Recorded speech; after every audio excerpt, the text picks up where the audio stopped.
سەرۆک مەسعود بارزانی لە لاپەڕەنەوە تووچواری کتێبی بۆ مێژوو نووسیوێتی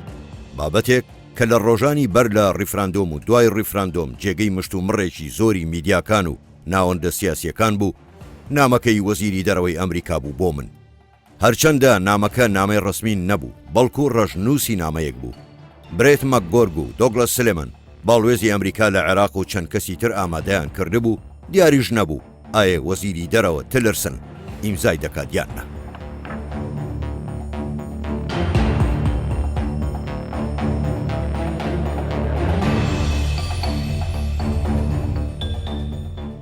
نامەکەی تلرسن دەکرا ببێتە بنەمایەک بۆ ئەوەی گەرانتیەکی وای هەبێت کە خەڵکی کوردستان ڕازی ببن دەست بەرداری ڕیفراندۆم ببن. بۆیە لەو شوێنەی کە باسی ئەوە دەکرا ڕیفراندۆم 2 ساڵ دوا بخرێت ئەگەر هات و دانوستانەکان لەگەڵ عێراقدا سەری نەگرت.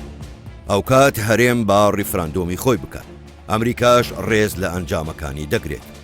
داوام لە حکوومەتی ئەمریکا کرد کە لە بری وشەی ڕێزگرتن لە نامەکەدا وشەی پاڵپشتی دابنرێت، بەڵام ڕازی نەبوو.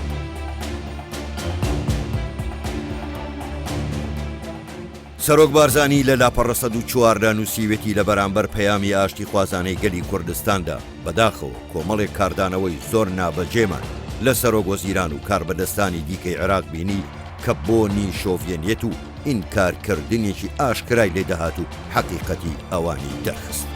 2 ڕۆژ دوای ڕیفراندۆم ئەنجومەنی نوێنەرانی عێراق بەبێ ئامادەبوونی نوێنەرانی کوردستان لە یەک دانیشتندا 13 بڕیاری نایاسایی و نادەستوریان لە دژی هەرێم دەرکرد کە ئامانج لێیان سزادانی بە کۆمەڵی خەڵکی کوردستان بوو.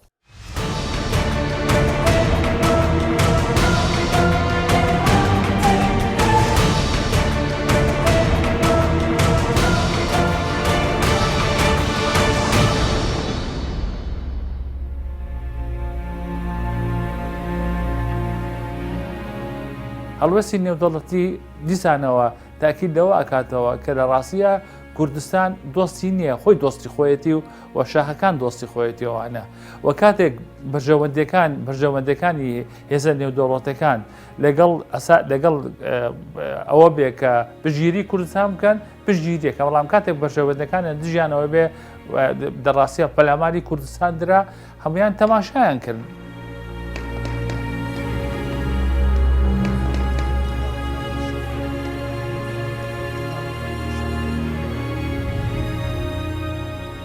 لەمە دووە هیچ کەسێک لە عێراق و لە دەرەوەی عێراق پێویست ناکە خۆمان مادووکەی بڵێ ئێمە دەوڵەتێکی سەر بە خۆمان دێ گوتمان باجیشمان بۆیدا زۆریشمان بۆیدا. من پێم وایە جەنابی سەرۆک بارزانی لە کۆتایی کتێبەکەشی زۆر تاکید دەکاتە سەر ئەوە سەر ئەوەی کە دەبێت کوردستان پارێزین و ئەو دەنگە یەکگرتووی کورد کەوتی سەر بەخۆیمان دەبێت ناسنامەمان بێ و باش تێ بگەین وەسیلەی حیوارمان بێ لەگەڵ هەموو دنیا. چەند ئەکێشێ چەند ساڵ ئەبێ ماندوو نەبی. ئێستاش کە لە گەدابیتی نەگەر بێت و ئەو پرسیارە ئێستاش حزوری هەیە لە هەموو ماڵێک لە هەموو شوێنێک لە کوردستان تا وەڵامی ئەو پرسیارە نەدرێتەوە و تا کۆمەلگای دەست نەخاتە سەویژدانی خۆی و مافی گەلی کوردستان لە ڕاپرسی و لە پێکەنانی دەوڵەتی سەربەخۆ نەستە ژێری و تا بەو عەقڵێتی حکومڕانی عێراق بکرێتن نە عێراق ئیسراحات دەکە نە منتیقە ئیسراحات دەکە. سەرۆک وەزیرانی عێراق حەیدەر عەبادی فڕۆکەخانەکانی هەرێمی کوردستانی داخست. لە بری هەرێمی کوردستان وەکو سەردەمی بەعز دەستەواژەی باکووری عێراقی بەکارهێنا. سەرۆک نووسیوێتی ئەو کاردانەوانە مایەی شەرمەزاری بوون، پیشانی دەدا کە کاربەدەستانی عێراقی پەندیان لە مێژوو وەرنەگرت و هیچ کاتێکیش نیازی چارەسەرکردنی کێشەکانیان نەبوو. لە مجمەلی کتێبەکە حقیقەتێکی تاڵمان پیشان دەدات کە دەبێت هەموو تاکێکی کوردستانی سیاسێکی کوردستانی وەکو جەنابی کاک مەسعود باسی دەکات لە کتێبەکە دەبێت ئەم ڕاستیە بزانێت. دنیای دەوڵەتانی زلهێزی دنیای بەرژەوەندی خوازیە. ئیتر چۆن مامەڵە لەگەڵ ئەم بەرژەوەندی خوازی دەکەی بەرژەوەندی گەلی کوردستان لەکوێ لێرەدا گەمەی سیاسی و فەنی ممکنات دێتە پێشەوە. ئەم حقەتێکی تاڵە، بەڵام ئێمە دەبێت بزانین هەم ئێرادەی ناوخۆیی هەم زانینی گەمە سیاسیەکان گرنگە بۆ ئەوی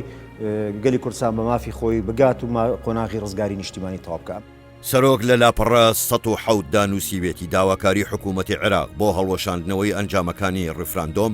ئەم داواکاریە زیاتر بۆ گوشارهێنان و ئاڵۆستەرکردنی بارودۆخ بوو. هەجینا ئەوان باش دەیانزانی کە هەڵوەشاندنەوەی ڕیفراندۆم لە توانای هیچ کەس و لایەن و دامەزراوەیەکدا نییە. چۆن دەکرێت دەنجی 3 ملیۆن مرۆڤ هەڵبۆشێنرێتەوە.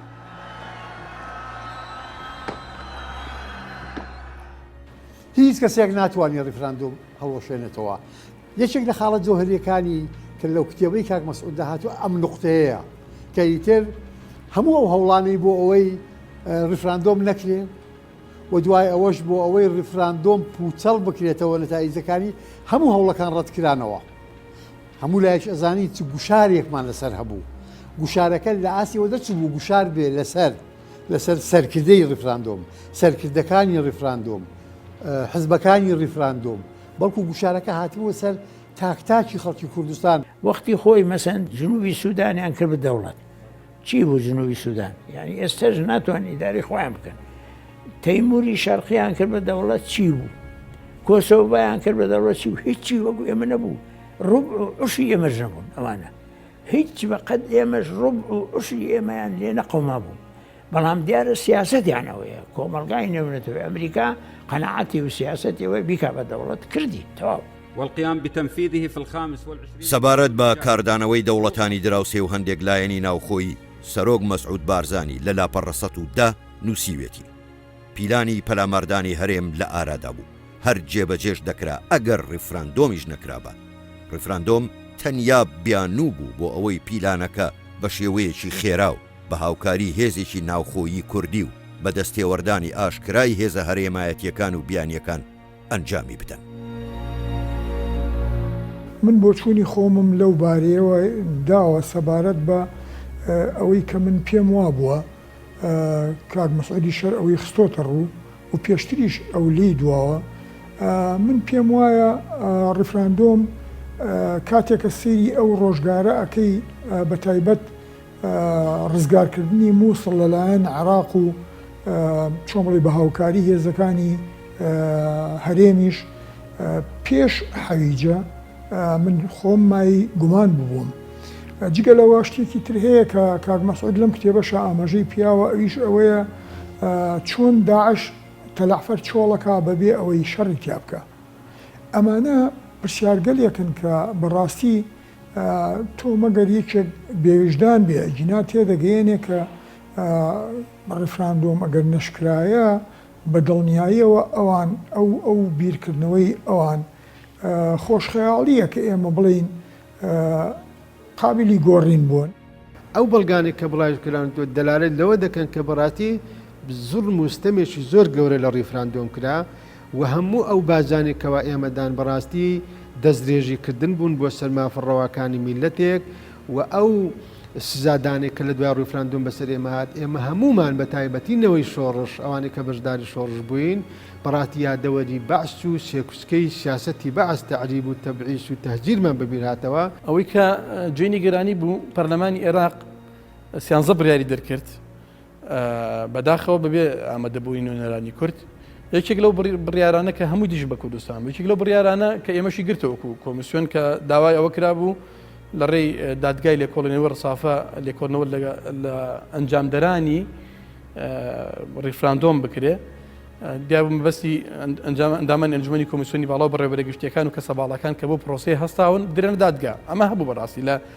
ئەمە تەوان بڕیارێک بوو لە 13 بڕیاری تر کە ئەوان دابوویان دش بە هەرێم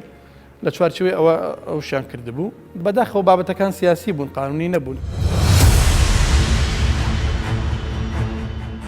لە لاپەڕە 111دا باسی کۆبوونەوەی 15 ئۆکتۆبەری 2017 لە دووکان کراوە.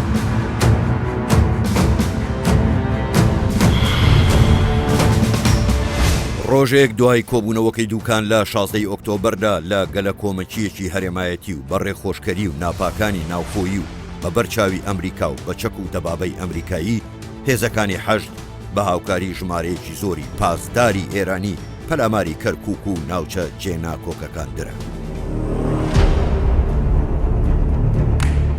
سەرۆک نووسیوێتی ئێمە هەرگیز پێشبینی ئەوەمان نەدەکرد بە چاودێری ئەمریکا و بە چەکی ئەمریکا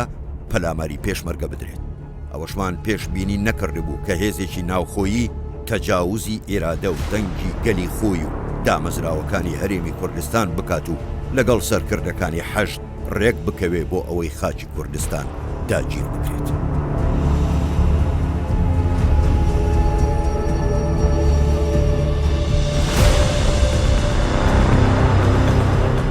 سیاسی ئەمریکایە گڵۆپی سەوزی و عیبادی هەڵگردووە کە بێ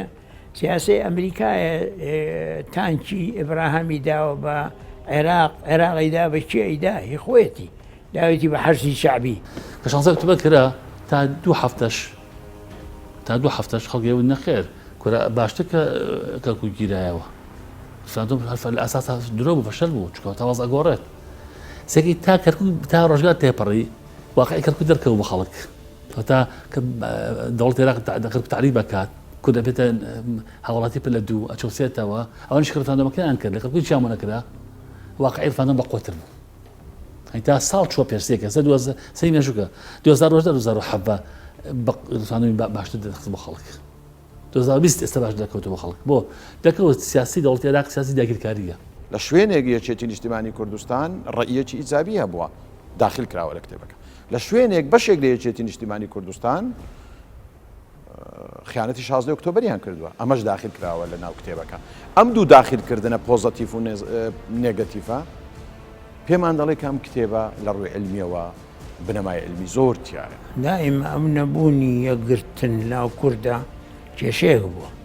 عینیش لە قازی محەممەد قەوما لە مەهابەت زۆر لەگەڵی بوون پاشیان بوو تەرشیان کرد عەشیە درستەکان لەشێ مەحموود قەوماوە ئەوە مەسەلە ئەوە هەرەوە نییە مثل لەگەڵتن تەیدەکان شتیوا بەڵام لە پاشا لەپڕ کە بوو بە خەتەر لێ جیابنەوە ئێماراتی کوردی تاریخەکەی بخوێنەوە دژی یەکتر بوون ئەوە یەکێکە لە مشکلەکانی ئێمە جێی داخە بەڵام ئێستش لە باتی ئیماراسە ئەحزابە ئەو پەلاماریەکە دەنشتەکەنەوانە من قەناعەتم وایە ئەوەیان ئەبێ زۆر هەوڵی بۆ بدەین بۆ ئەوەی چارە سەرێکی بۆ بدۆزینەوە بتوانین بزانین چی بووە بۆچی بووە کێ سەبەبە کێوە کارە ئەو هەموو ڕووداوانەی کە بەسەر ئێمە هاتووە زۆریشان ڕووداوە ناخۆشەکان لێکۆڵینەی وردیان لێ بکرێ و سزای بەعزێکیش بدەن کە هۆکار بووە مەسەن هیچ سزایەک لە کووردا نەبووە تا ئێستا بینیمان چۆن پازدار و حەشتی شعبی و بە پشتگیری تورکیا و بە ڕازیبوونی ئەمریکا و بە دەمبابەی ئەبراز و بە چەکی ئەمریکا و بە ڕەزامەندی و پلانی بەریتانیا کە خۆی تا ئێستا خۆی بە خاوەنی دەوڵەتی عێراق خەزانێ کە چۆن لە 16 ئۆکتۆبەرە پەلاماری کوردستانیاندا دوای ئەوەی کەوا هەموو حیزب لایەنە سیاسەکان لەگەڵ جەنابی سەرۆک بارزانی لە کۆبوونەوەیەک دوای گەڕانەوەی لە ئەمریکا بەشدار بوون سەرۆک بارزانی بابەتەکانی لە بۆشیکردنەوە هەموو بەڵێنی پشتیوانی و خۆشحاڵی خۆیان دەربڕی بە بڕیاردان لە بۆ ڕێفراندۆم دواتر دەبینین خیانەتێک لەم هەنگاوە دروستە بێ کە مەشهور و نزانراوە بە خیانەتی 16 ئۆکتۆبەر خەڵکێک پاشە گەز ئەبێتەوە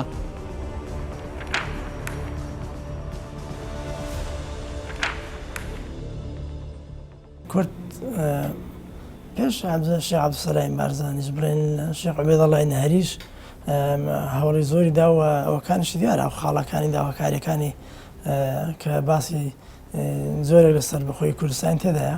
دوای شێخ عەبدولسەلام بارزانی وە فعلەن دیسان شێخ عەبدولسەلام بارزانیش سەر نەکەوت بەهۆی ئەو خیانەتەوە ئەو پشت تێکردنەی با بڵێن ئەوانەی کە زۆرە هێزێکی محەلی بوون پشتیان بەردا ئەوە وەگوتم بەردەوام بووە لە شۆڕشی ئەیلولی ژوا بوو زۆر لە عەشیرەتەکان لەگەڵ بارزانی نەمرد جیابنەوە هەتا ڕاپەڕێنج کرا بەشێک لە نەک بەشێک وەڵا زۆربەی ڕئیس عەشیرەتەکان جاش بوون لە بەغدا لەبەرەوە ئێمە ئەوە کێشەیەکە کێشەیەکی گەورەشە چکە تا ناو ماڵی خۆت ڕێک نەخەیەوە تۆ ناتوانانی شتێکی جوان دروست بکەیت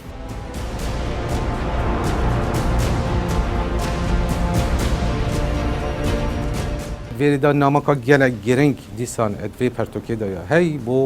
هەممی لایەنە سیاسی ئەوت بەری هەنگی ئەت کۆمبینادا ئەت یەک جەنابێ سەرۆکی گل جناب سروکی بون بوچونت ویدا بریارت ویدا و پشتی هنگی رنگ طعن الجناب ویدا و مزایدت کردن مزايدة السياسي سر إعلامي ودربي وان كومبينادا لو ما أزبيجم أبا ياش ما بقى أفبرتوكا دبيتا ديروك ودبيتا بلغا دست خلقي دا ودست ميجوي بخودا إرادة كرد يقرتو بايا كردستاني لبرامبر عراق أباراست و دوای سێمانگەکە چۆن هاتنەوە گفتوگویان دەست پێ کردەوە لەگەڵ هەرێمی کوردستانی خەتی ئازرات کوردستانیان قبولە کرد لە حەمرین و لە لێواری شاری مووسڵ و بەهەبوونی شنگال و ئەوان سەرۆک بارزانی لە لاپەڕە 16دا نووسیوێتی ڕۆژی 7 ئۆکتۆبر باڵوێزی ئەمریکا لە بەغدا دۆگلۆس سلێمان پەیامێکی بۆ ئێمە ناردبوو بەو دەقە کە دنیا گۆڕاوە ئیمڕۆ دوێنێ نیە پێویستە بە خۆتاندا بچنەوە بەوەوە نەوەستا لە ڕۆژی 20 ئۆکتۆبری 2017 هێزەکانی حەشد و عەبادی چانسی خۆیان تاقی کردەوە و ویستیان بەرەو هەولێر بێن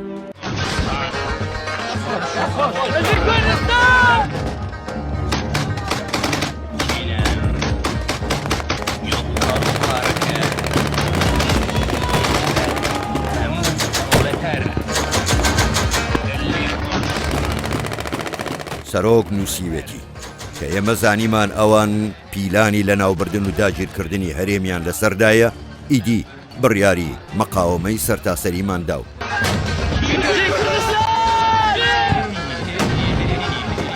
لە ڕۆژی 20 دەل لە پردێ پێشمەرگە قارەمانێتێکی مەزنیان تۆمار کرد و هێرشەکان و تانکی ئەبرامزیان تێکشکان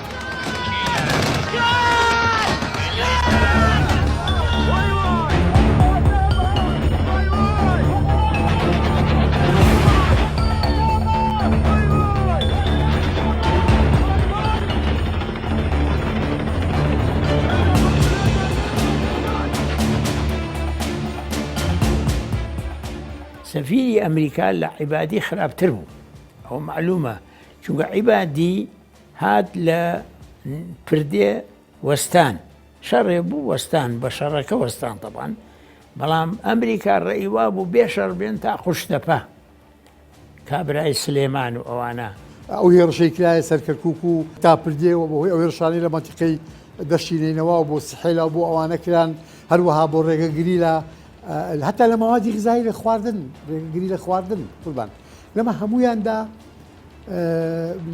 لو كتابك جنابي كاك مسعود يشك لو خالانا أويا ك بهمو خلشي أليتوا كشون مقاومة كلا مقاومة تانية برانبر بحشد شعبي والسباي عراق وأبرامزي أمريكي كلا دسي حشد شعبي بونكلا مقاومة لبرانبر همو أو هولانا لا همو أو بشارة جۆرا و جۆرانە درا کە هێویست ڕفراندۆم نەتائیجەکانی پوچەڵ بگرێتەوە. پاژە و سەرکەوتنە وەڵامی پەیامەکەی دۆگڵاس سلێمانی باڵوێزی ئەمریکام ناردەوە و گوتم بە جەنابی باڵوێز بڵێن ئەمڕۆ دوێنێ نییە و سبەینێش وەک ئەمڕۆ نابێت. باڕوون بە هێزی پێشمەرگە متمانەی سیاسی دروست دەکات بۆیە دەبینین وەڵامی باڵوێزی ئەمریکا دەداتەوە کە پێ دەڵێ دوای شەڕی پردێ کە کتێبەکە هاتووە کە پێ دەڵێ ڕاستە جەنابی باڵوێز ئەمڕۆ دوێنێ نییە و سبێنش ئەمڕۆ نابێ کە ئەڵێت باسی ئەوەکەن کە سبێنش ئەمڕۆ نابێ سبێنێ ئەبێ بە چاوێکی زۆر کراوە تەماشاکەین سبێنێ هەر ئەم سبێنێ نییە بە کەلەندەری ڕۆژانە سبێنێ مستەقبل و دوا ڕۆژی مەسەلەی کووردە گەلک گوتنێت وێت قیمەت و دیرۆکی هەنا یعنی گوتنە هەرە پتر ئەس پێ شانازیەتکەم ئەوە دەمێ بەرسەوە سەفیری ئەمریکی دایی گوتێ ئەڤرۆ نەوەکی دوهیە و نەمینە سبەیژی نابێت ئەڤژی نیشانە بەرخودانە سەرۆک بارزانیەش بۆ دەزوانینە سەفەرازیە خەڵکی کوردستانی و ئەف بارێ گران ئەوی هەلگرتیە و ئەم هەمی مکەوناتێت کوردستانی نەتنێ بێژدی ئەم هەمی لێ باوەڕێنە پاشە ڕۆژەمە ماف و ئازادیامە گیان و وجدانێوی مرۆڤیدا هاتیە چاندن بەرخودان بەردەوام بوو تا لە ڕۆژی 26 ئۆکتۆبر لە بەرەی مەحمودیە و سحێلا هێزەکانی عێراقی و حەشد بە هاوکاری ئێرانی و حیزبوڵڵای لوبنانی و بە فەرماندەیی ڕاستەوخۆی ئەفسەرێکی پاسداری ئێرانی بە ناوی سەید موختار کە لەو شەڕەشدا بریندار بوو بە مەبەستی گرتنی پیش خابوور پەلاماری سەنگەرەکانی پێشمەرگەیاندا، بەڵام دووچاری شکستێکی گەورە بوو. شەڕی سحێلا یەکێکە لە گەورەترین نەبەردیەکانی مێژووی نوێی گەلی کوردستان. ئەو شکستە گۆڕانی بەسەر هاوکێشەکاندا هێنا و دانوستاندن دەستی پێکرد.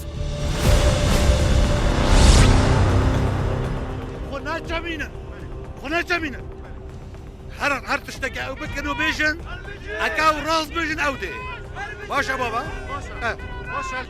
دینە ملەتێ خۆ ئەم خۆ گۆری ملەتێ خۆ کوردستانە خۆ داوی خاڵ دو ماهی خاڵ هەمبەری وانە وەک جملەك چاوە ئەوە دیکە خۆ ناچەمینن ئەڤەژی مدیت geleka مهمە پەیامەکە ئەدەبی و پەیامەکە دینامیکیەتە ژیانێ یا تێدا ئەو دەمت بێژیتە بالیوزێ وڵاتێکی زلهێز و سباهیامە وەکی نوکە نابیتن کەواتە دیگەل هەمی ئینسانێک کەسایەتیەکێ مەزم پشتی تەمەنێکی 74 ساڵاش شکستن و پیرۆزیاش هەمی سەرنشیوی و ئەڤرازیان یعنی دیسانێکی دینامیکیەتت دەدە ژیانێ خۆ ئەگە سیاسەتی نێودەوڵەتی نەبا هەلو مەرجەکە نەبووایە من پێم وایە ئەو سوپای کە دوای ڕیفراندۆم پەلاماری هەرێمی کوردستانیدا بەڕاستی ئەگەر دەستی نێودەوڵەتی لە ترسی دەستی نێودەوڵەتی و کۆمەلگای نێودەوڵەتی نەبا ئەلفالیان دەکردینەوە بە ئێمەیان نیشاندا بەڕات تایبەتی ڕووداوەکانی 16 ئۆکتۆبەر ئەوەی بە ئێمە گوت کەوا ئەنفال و چیمیاباران و پیادەکردنی سیاسەتی زینۆساید لە دژیگەری کوردستان تەنیا ڕووداوێکی تراژیدینی لە ڕابردوو ڕوویداوە بەڵکو هەموو کاتێکی ئەگەرێکی کراوێ لە بەردەماندا داوا لە ئەوانی تریش بکەم کە لە هەیەتەکە لەگەڵ جەنابی کاک مەسعود بوون من ناو دێنم لەوانە کاک کۆسرەت لەوانە کاک مەلا بەختیار لەوانە کاک کاوە مەحموود کاک حەمەی حازی مەحموود ئەمانەش بێن بەشێکی زۆر ڕەنگە هەندێک لەوانە بوشارە ناوخۆییەکان هەر کەسە لە حەزبی خۆی بوشاری چی لەسەر بووە وەختی ئەوە داهاتووە کە ئێستا ئەوانیش ئەو بوشارانەی چکە بەڕاستی ئەوانش جوامێر بوون کە سەرڕای هەبوونی ئەو هەموو بوشارە لە حزبی ئەلفدا لە حزبی بادا لەسەر قیادە یان ئەوانەی لە قیادەی حزبەکانیان بڕوایان بە ریفراندۆم و بەسەر بەخۆیی هەبوو ئەو بوشارەی لەسەریان بوو کەم نەبوو هەندێکی لە هەندێک شوێندا چۆتە ئاستی پیلانجێڕی کوشتن ڕەنگە کە ئەبێ خۆیان بین باسی بکەن من باسی نەکەم. لە کۆتایی کتێبی بۆ مێژوو سەرۆک مەسعود بارزانی نووسیوێتی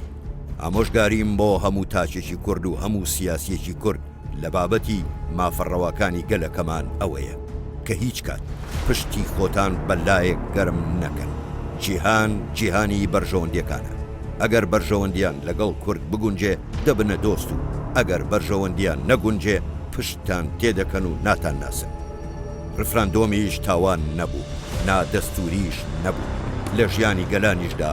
نوشست و سەرکەوتنیش هەیە، بەڵام خەبات دژی ستەمکاری و شۆڤێنیزم بەردەوام دەبێت.